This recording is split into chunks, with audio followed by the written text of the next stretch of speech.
Assalamualaikum warahmatullahi wabarakatuh. Selamat pagi Bu. Izin memperkenalkan diri. Nama Taruna Muda Sanjana Hendra Putra, notar 2100367.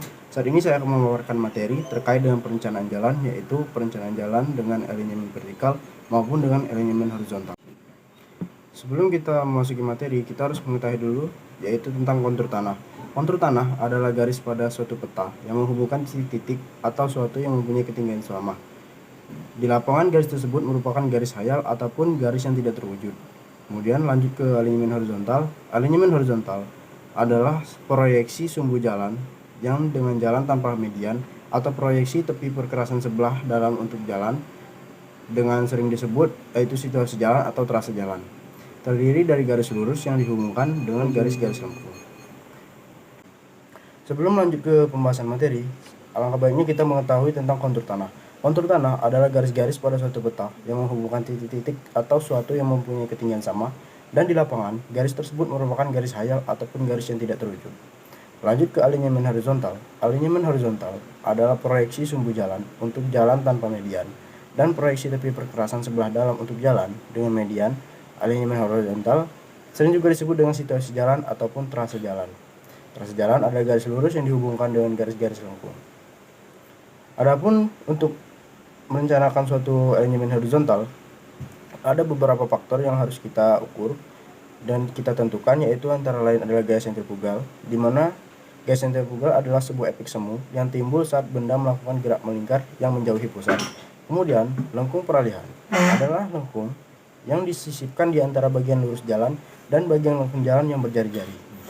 Lanjut dengan super elevasi. Super elevasi adalah kemiringan melintang di tikungan yang bertujuan untuk mengimbangi gaya sentrifugal yang diterima kendaraan pada saat melalui tikungan.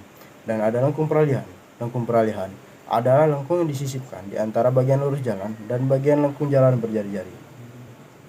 Kemudian kita lanjut ke contoh dari alignment horizontal, di mana contohnya tersebut adalah dengan lokasi di Jalan Lingkar Timur, Kecamatan Prabumuli Timur, Kota Prabumuli, arah jalan dari Jalan Alternatif Kota Prabumuli, jalan dari Kelurahan Muara II ke Kelurahan Gunung Ibul dengan kondisi lalu lintas yang ramai lancar dan didominasi oleh kendaraan-kendaraan besar seperti truk, dan ketinggian tanahnya yaitu 54 meter di atas permukaan laut dengan kondisi tanah yang landai dan bukan perbukitan.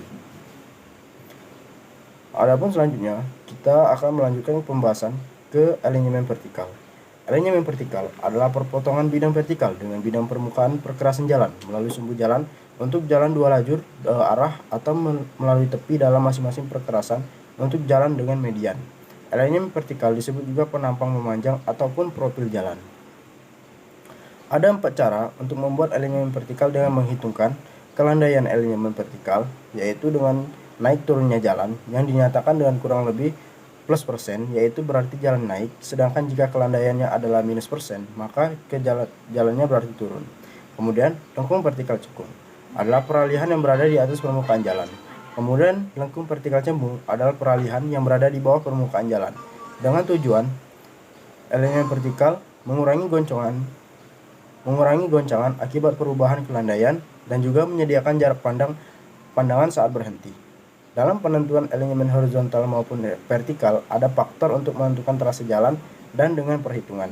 1. Yaitu penentuan titik. 2. Titik awal dan titik akhir suatu trase jalan dengan resonansi survei, yaitu membandingkan dari beberapa alternatif trase dan menggunakan teknik dengan SEOT. Kemudian yang ketiga ada preliminary survey, yaitu meninjau trase yang terpilih, dan perencanaan dan perhitungan konstruksi. Adapun contoh untuk dari alignment vertikal, yaitu ada berada di lokasi Jalan Lingkar Timur, Kecamatan Prabumuli Timur, Kota Prabumuli dengan arah jalan alternatif Kota Prabumuli dari Kelurahan Muara II, yaitu arah jalan dari jalan alternatif Kota Prabumuli, jalan dari Kelurahan Marjasari menuju ke Kelurahan Muara II dengan kondisi lalu lintas yang ramai lancar dan didominasi oleh kendaraan-kendaraan besar seperti truk. Kemudian ketinggian tanahnya adalah 48 sampai 52 meter di atas permukaan laut. Kondisi tanah dengan perbukitan dengan titik rendah sebelum tanjakan yaitu 48 meter di atas permukaan laut, sedangkan titik puncak setelah tanjakan 52 meter di atas permukaan laut. Pada video tersebut, saya saat ini sedang berada di posisi di lengkung cembung.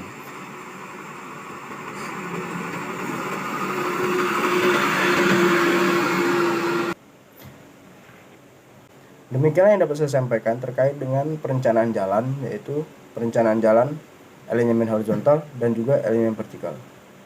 Sekian, terima kasih.